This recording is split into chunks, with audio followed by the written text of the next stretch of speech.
வீட்ல நடந்த ஒரு பிரச்சனையில அவளை தப்பா புரிஞ்சுக்கிட்டாங்கன்னா அந்த நேரத்துல சந்தர்ப்ப சூழ்நிலை அவளுக்கு எதிரா இருந்திருக்குங்கிறத அவளுக்கே புரிஞ்சுக்க தெரியல. எப்பேற்பட்ட குடும்பத்துல இருந்துகிட்டு இந்த குடும்பத்தோட பெருமையவே செதைச்சிட்டான்னு நான் கவலையில இருந்தா நீங்க அவளை கண்டுபிடிச்சு கூட்டிட்டு வந்து திரும்ப இங்க மகாராணி மாதிரி உட்கார வைக்கலான்னு நினைச்சிட்டு இருக்கீங்களா? ஜெயா, தயவு செஞ்சு பொன்னி மேல இன்னும் வன்மத்தை கொட்டிட்டு இருக்காத. நான் ஒன்னும் வன்மத்தை கொட்டலைங்க. என் மனசுல உள்ளத சொன்னேன், அவ்வளவுதான். எப்படியோ அவளை கண்டுபிடிச்சிடலான்னு உங்களுக்கு நம்பிக்கை இருக்கிற மாதிரி எங்க தேடினாலும் கண்டிப்பா அவ கிடைக்க மாட்டான்னு எனக்கு தோணுது. எனக்கு தோன்றத நான் சொன்னேன். இதுல என்ன இருக்கு?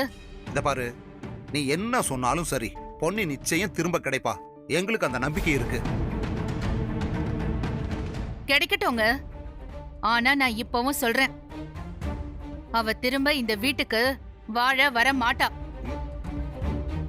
மா, சக்தி கூட அவ சேர்ந்து வாழ மாட்டா. நீங்க ஏன் அப்படி நினைக்கிறீங்க? சக்தி மேல பொன்னி உயிரையே வச்சிருக்கா. கண்டிப்பா சக்தி கூப்பிட்டா அவ திரும்ப வருவா. சரிடா, கூப்பிட்டு பார்க்க சொல்லு. அப்புறம் தெரியும். அவளுக்கு எதிரா ஆதாரபூர்வமா ஒரு சாட்சிய தயார் பண்ணி அவ மேல ஒரு பழி சொல்றப்போ யாரா இருந்தாலும் அதுல சந்தேகம் வரதான் செய்யும். இதுல சக்தி ஏதோ அவளை நம்பலங்கிறதுக்காக அவனை தூக்கி போட்டுட்டு போறானா? போகட்டும். மா, நான் இப்பவும் சொல்றேன், அவளோட அம்மாவோட திமிரு மொத்தமும் அவகிட்ட அப்படியே இருக்கு.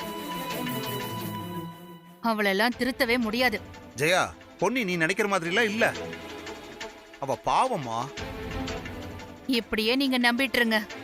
அவ வந்தானா ஆரத்தி எடுத்து அவளை கூப்பிட்டு உள்ள உட்கார வச்சுக்கோங்க. அதுல எனக்கு எந்த பிரச்சனையும் கிடையாது. ஏன்னா நான் அவளை இங்கிருந்து வெளியே போக சொல்லல. அவளாதான் இங்கிருந்து வெளியே கிளம்பி போனா. இதுல நீங்க என்ன பண்ணணுமோ பண்ணுங்க, போங்க, உங்க இஷ்டம்.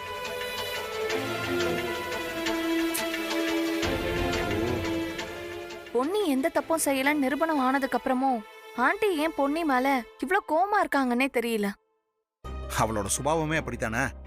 ஒரு விஷயத்தை இப்படித்தான் முடிவு பண்ணிட்டான்னா அவ்வளவு சீக்கிரத்துல ஜெயா அதுல இருந்து மாறவே மாட்டா. இந்த விஷயத்துல எனக்கு அதான் பயமா இருக்கு. நீங்க எதுவும் இதை நினைச்சு கவலைப்படாதீங்கப்பா. பொன்னி நிச்சயம் கிடைப்பா. சக்தியும் சீக்கிரம் வீட்டுக்கு திரும்பி வந்துருவான். நீங்க தைரியமா இருங்க.